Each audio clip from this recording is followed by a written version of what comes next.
আমার healthy and tasty recipes চ্যানেলে সবাইকে স্বাগত জানাই। আশা করি সবাই সুস্থ আছেন, ভালো আছেন। আজ দেখাবো ঝিঙে আলু দিয়ে পার্শে মাছের ঝোল রেসিপির জন্য প্রথমে মাছগুলো লবণ হলুদ দিয়ে ম্যারিনেট করে রেখেছিলাম। তারপরে উনুনে কড়াই বসিয়ে কড়াই গরম করে মাছগুলো হালকা আঁচে লালচে করে ভেজে নামিয়ে নিয়েছি একটা পাত্রের মধ্যে। এখন মাছ ভাজা তেলের মধ্যে দিয়ে দিয়েছি 5 ফোড়ন, 3টে চেরা কাঁচা লঙ্কা আর একটা মাঝারি সাইজের পেঁয়াজ কুচি। কাঁচা লঙ্কা পেঁয়াজ ফোড়ন ভালো করে ভেজে নিয়ে দিয়ে দিচ্ছি কেটে রাখা সবজি, ঝিঙে আর আলু আগে থেকে পরিষ্কার করে কেটে ধুয়ে রেখেছিলাম। এখন সেটা দিয়ে ভালো করে ভেজে নিচ্ছি। আমার এই হেলদি অ্যান্ড টেস্টি রেসিপিস চ্যানেলে বিভিন্ন ধরনের রেসিপি আছে যেগুলো হেলদি এবং ঘরোয়াভাবে তৈরি করে থাকি কম উপাদান দিয়ে কম সময়ের মধ্যে। যদি ভালো লাগে তাহলে প্লিজ আমার চ্যানেলের অন্যান্য ভিডিওগুলোও দেখতে পারেন। সবজিটা কিছুক্ষণ ভেজে নিয়ে দিয়ে দিচ্ছি স্বাদ মতো লবণ। সবজিতে আগে লবণ দিয়ে একটু ঢেকে রাখলে সবজিগুলো সিদ্ধ হয়ে যায় আর ভাজা হয়ে যায়।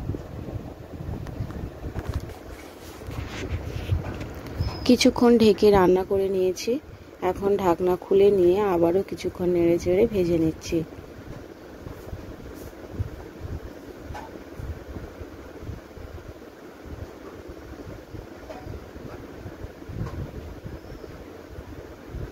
এখন দিয়ে দিচ্ছি পরিমাণ মতো হলুদ গুঁড়ো।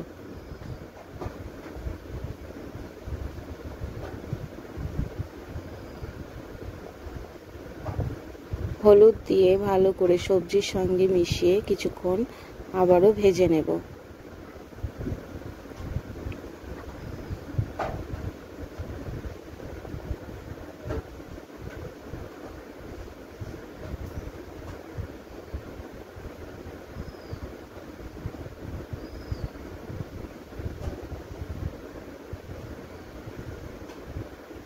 খুব ভালো করে ভাজা হয়ে গেছে। এখন দিয়ে দিচ্ছি বাটা মশলা।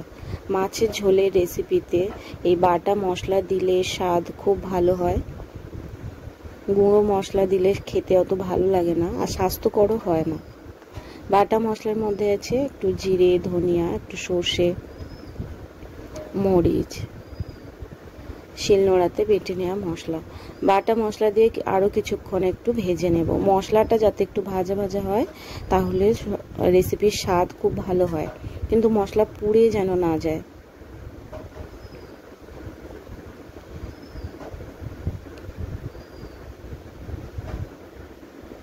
এখন দিয়ে দিচ্ছি পরিমাণ মতো জল।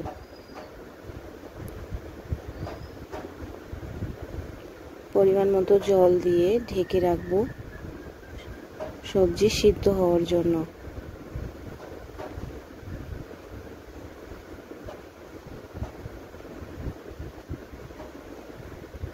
15-20 মিনিট এভাবে ঢেকে রেখে রান্না করে নিয়ে সব শেষে ভাজা মাছগুলো দিয়ে একটু ঢেকে রেখেছিলাম মিনিট খানেকের মতো হালকা আছে। তারপর নামিয়ে নিয়েছি। রেসিপি রেডি হয়ে গেছে।